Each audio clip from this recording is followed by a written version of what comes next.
ప్రభువైన యేసుక్రీస్తు నామములో మీ అందరికీ నా హృదయపూర్వకమైన వందనాలు. ఈ దినమంతా నా ప్రభువు మీకు తోడై ఉండి క్షేమకరమైన మార్గాలలో దీవెనకరమైన చోట నా దేవుడు మిమ్మల్ని అందరినీ నిలబెట్టి దీవించును గాక. పరిశుద్ధ గ్రంథంలో నుండి 32వ కీర్తన 11వ చరణాన్ని నేను చదువుతూ ఉన్నాను. మీ పరిశుద్ధ గ్రంథమైన బైబిల్ తెరిచి చూడండి. నీతిమంతులారా యెహోవాను బట్టి సంతోషించుడి, ఉల్లసించుడి. యథార్థ హృదయులారా మీరందరూ ఆనందగానము చేయుడి. భక్తుడైన కీర్తనకారుడు తన కీర్తనలో ఒక శ్రేష్టమైన మాట రాస్తున్నారండి. ఏమంటున్నారు అంటే, నీతిమంతులారా యెహోవాను బట్టి సంతోషించి ఉల్లసించుడి అని తన గ్రంథంలో ఒక శ్రేష్టమైన మాట రాస్తున్నారు. ఈ రోజున మనిషి జీవితంలో కరువైపోయినది, మనిషికి అందనంత స్థితిలో నిలిచిపోయినది ఏంటి అంటే సంతోషము లేక ఉల్లాసము. సంతోషము లేక ఉల్లాసము లేక చాలా కుటుంబాలు నలపబడుతూ ఉన్నాయి, కన్నీరు చూచుచున్నాయి. కన్నీళ్ళ మధ్యలో కాపురం చేస్తున్నారు, కన్నీళ్ళే అన్నపానముగా భుజిస్తున్నారు. ఒకరి మధ్య ఒకరికి సంతోషం కరువైపోయిందండి. కట్టుకున్న భర్త భార్యతో సంతోషకరంగా బ్రతకలేకపోతున్నారు, భార్య భర్తతో సంతోషకరంగా బ్రతకలేకపోతుంది.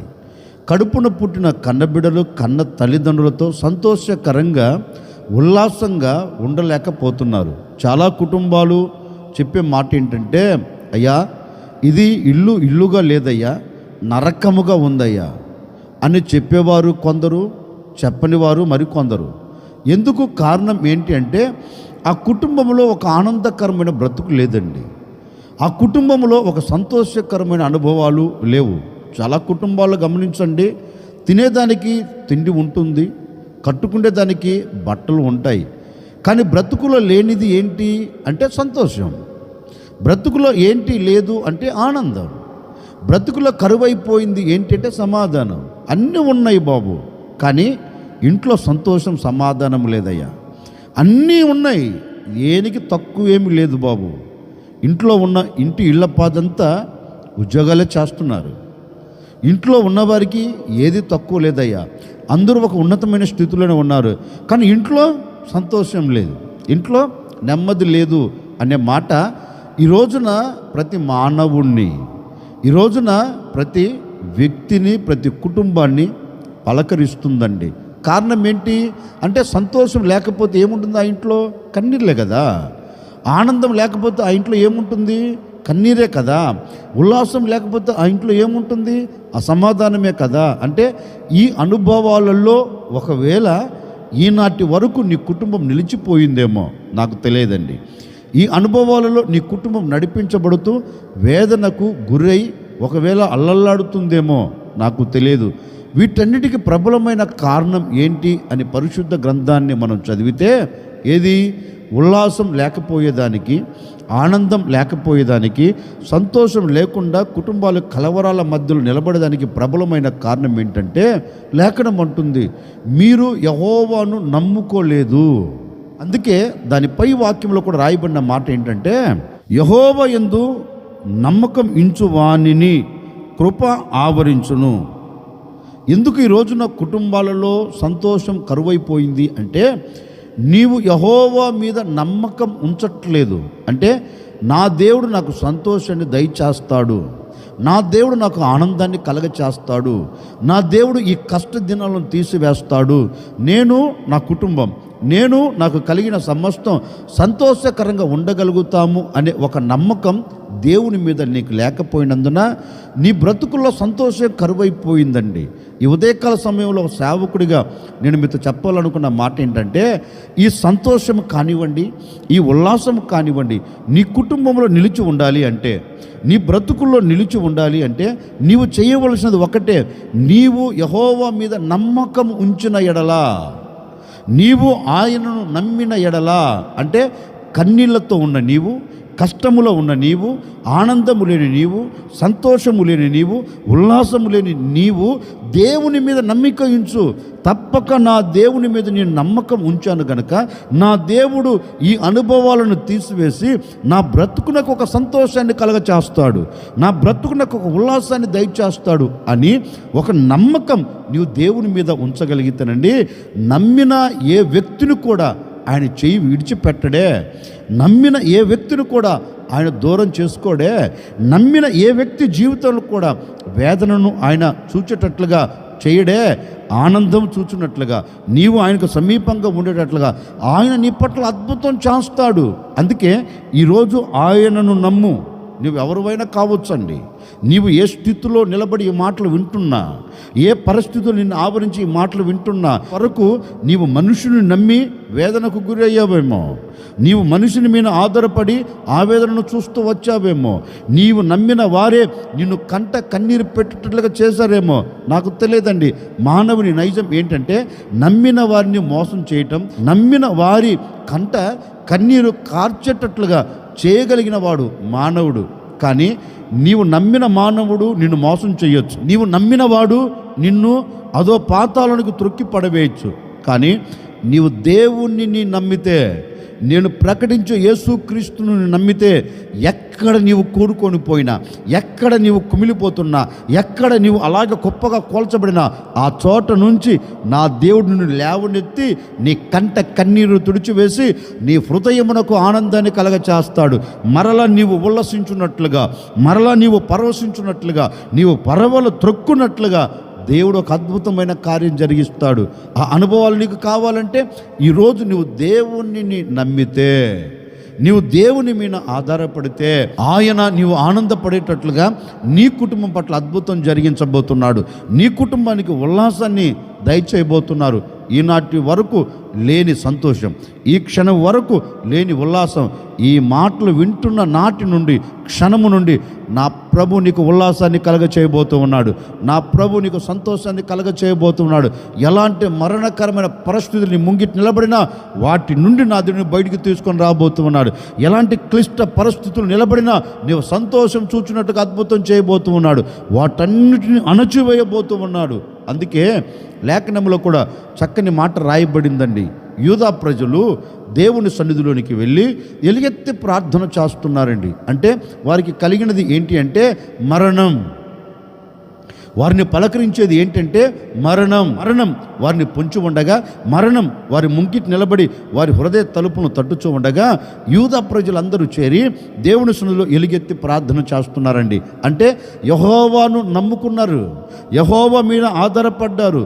ఇక ఆయన దిక్కని ఆయన పాదాలు పట్టుకొని మొరపెడుతున్నారు, అయ్యా శాసనం బయలుదేరింది, ఏం చేస్తావో తెలియదు, నీవు మాకు సహాయం చేయాలి, ఈ కన్నీళ్లు తుడిచివేయబడాలి, ఈ క్లిష్ట పరిస్థితుల్లోంచి మేము సజీవుల మధ్యలో నిలబడాలి, ఏం చేస్తావో మాకు తెలియదని వారు దేవుని సన్నిధిలోనికి వెళ్ళి దేవునిని నమ్మి దేవుని మీద ఆధారపడి వారు ప్రార్థన చేస్తుంటానండి.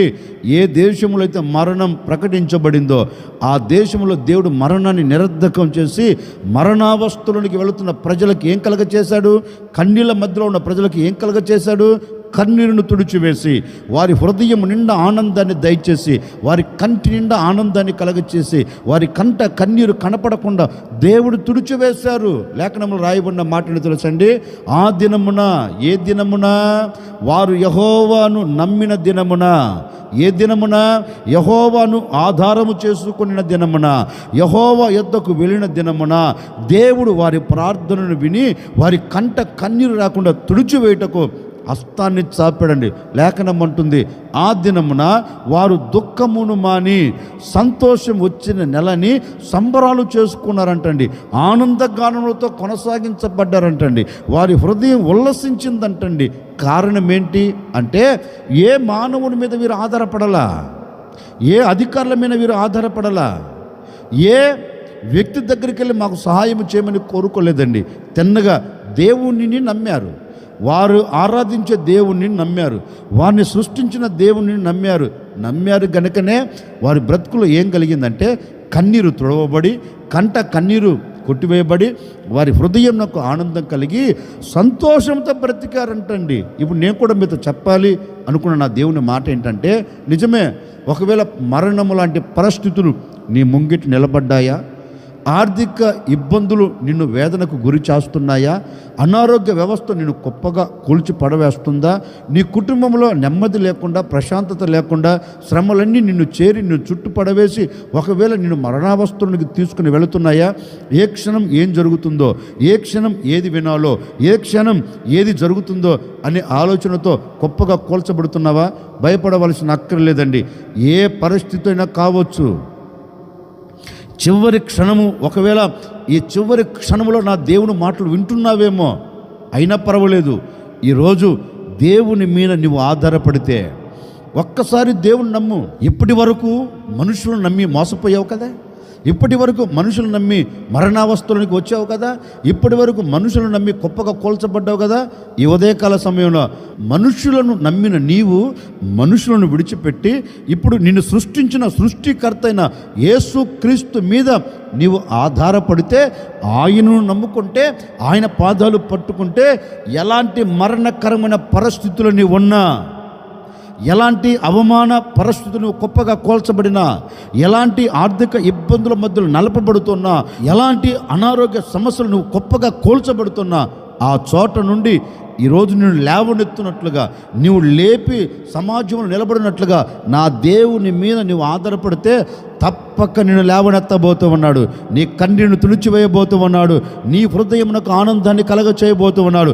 యూదా ప్రజల మీద మోపబడిన మరణంను కొట్టివేసిన దేవుడు, యూదా ప్రజలకు అడ్డుగా నిలబడిన అడ్డుబండలు తప్పించిన దేవుడు, నీకు అడ్డుబండలుగా నిలబడిన శ్రమలు కావచ్చు, ఆటంకాలు కావచ్చు, ఇబ్బందులు కావచ్చు, ఇరుకులు కావచ్చు, వేదన కావచ్చు, కష్టం కావచ్చు, ఎలాంటి నష్టమైన కావచ్చు అండి, ఈ రోజున నా ప్రభు దాన్ని కొట్టివేయబోతూ ఉన్నాడు. సదును భూమిగా మార్చబోతూ ఉన్నాడు. నిశ్చయముగా నా దేవుడు నీ మీద మోపబడి ఉన్న శిక్షను రద్దు చేయబోతూ ఉన్నాడు. నీవు ఆనందకరంగా ఉల్లాసకరంగా బ్రతుకున్నట్లుగాను అద్భుతమైన కార్యం నీ పట్ల జరిగించబోతూ ఉన్నాడు. నీవు చేయవలసినది ఒక్కటే, యెహోవాను నమ్ముకోగలిగితే, యేసుక్రీస్తును నమ్ముకోగలిగితే, యేసుక్రీస్తు మీద నీవు ఆధారపడగలిగితే, యేసుక్రీస్తు చెంత చేరి నీవే నా దిక్కు అని ఆయన గోజాడగలిగితే, నిశ్చయముగండి నా ప్రభు ఈ దినమున నీవు ఉల్లసించున్నట్లుగా, నీవు సంతోషపడినట్లుగా, నీవు ఆనందపడినట్లుగా నా దేవుడు నీ కొరకు ద్వారములు తెరవబోతూ ఉన్నాడు. నీకు ఆనందము లేకుండా చేస్తున్న ప్రతి చీకటి తొలగిపోవునుగాక, నీకు ఉల్లాసము లేకుండా చేస్తున్న ప్రతి ఆటంకాలు కొట్టివేయబడునుగాక, నీకు సంతోషము లేకుండా చేస్తున్న ప్రతి శ్రమ నీ ఎదుట నిలబడకుండా నా దేవుడు సదును భూమిగా చేయునుగాక. గనుక నీవు యెహోవాను బట్టి సంతోషముతో, ఉల్లాసముతో, ఆనందగానంతో నువ్వు సాగి వెళ్ళాలంటే నీవు చేయవలసింది ఒక్కటే, నీవు యెహోవాను నమ్మితే, నీవు యెహోవా మీద ఆధారపడితే ఆయన నీకు సంతోషాన్ని కలగ చేయబోతున్నాడు. ఆయన నీకు ఉల్లాసాన్ని కలగ చేయబోతున్నాడు. ఓ సేవకుడికి నిండు మనసుతో నేను కోరుకొని నా మాటలు ముగిస్తున్నానండి. ఈ దినము నుండి నిన్ను వెంటాడుతున్న దుఃఖం తొలగిపోవునుగాక, ఆవేదన తొలగిపోవునుగాక, కష్టాలు తొలగిపోవునుగాక, ఆర్థిక ఇబ్బందులు తొలగిపోవునుగాక. నిశ్చయముగా నీ ఆత్మీయ జీవితంలో ఎదుర్కొంటున్న సమస్యలన్నిటిని నా దేవుడు గొప్పగా కూల్చిపడవేసి నీ బ్రతుకునకు ఆనందాన్ని, సంతోషాన్ని, ఉల్లాసమును దయచేయునుగాక. ఆశ్చర్యకరుడా మీకు స్తోత్రాలు చెల్లిస్తూ ఉన్నాం. మీరంతైనా సర్వశక్తి కలిగిన దేవుడు నాయన, నిన్ను బట్టి మేము సంతోషించి ఉల్లసించాలి అంటే, నిన్ను నమ్ముకుంటే, నీ మీద ఆధారపడితే మేము సంతోషకరంగా ఉల్లాసకరంగా బ్రతుకుతామని మీ లేఖనాలు సెలవిచ్చినట్లుగా ఎన్ని కుటుంబాలు సంతోషం చూడలేక, ఎన్ని కుటుంబాలు ఉల్లాసంగా బ్రతకలేక ఒకవేళ కన్నీరు కారుస్తున్నాయో, వేదన చెందుతున్నాయో, ఈరోజు ప్రజలు నీ మీద ఆధారపడుతున్నారు, నిన్నే నమ్ముకుంటున్నారు నాయన. తప్పక వారి కన్నీళ్ళ మధ్యలో నుండి వారిని బయటికి తీసుకుని రాబోతున్నందుకై మీకు స్తోత్రం. వేదన తొలగిపోవాలి, బాధ తొలగిపోవాలి, ఆనందంతో సంతోషంతో వారు ఉల్లసించున్నట్లుగా కార్యాన్ని జరిగించండి. ఈ దినమంతా నాయన వారి బ్రతుకులకు ఉల్లాసం కలుగునట్లుగా, ఈ దినము మొదలుకొని బ్రతుకు దినములన్నిట సంతోషం ఉల్లాసాన్ని చూచినట్లుగా ఒక నవనూతనమైన కార్యమును జరిగించి మహిమ తెచ్చుకోమని యేసు నామములు అడిగి వేడుకొనుచున్నాము తండ్రి, ఆమెన్.